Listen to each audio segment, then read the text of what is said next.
రే నువ్వైతే అంధభక్తి అని ప్రూవ్ చేసుకున్నావు. ఈ అంధభక్తి ఏం చెప్తున్నాడు వినండి గైస్. కొందరు అంధభక్తులు అంటారు.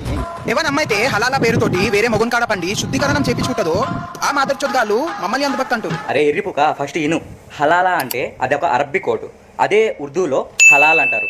అదే ఇంగ్లీష్లో ప్రయారిటీ అంటారు. అదే తెలుగులో హక్కు. అరే ఎర్రిపుక హలాలా అనేది బూత్ కాదు. నువ్వు ఫస్ట్ ఇది కూడా ఇను. ట్రిపుల్ తలాక్ అంటే ఏంది తెలుసా? ట్రిపుల్ తలాక్ అంటే ఇస్లాంలో ఇట్స్ ఏ డైవర్స్ని ట్రిపుల్ తలాక్ అంటారు. అండ్ నీకు హలాలా ఎక్స్ప్లెనేషన్ ఇస్తాను నేను.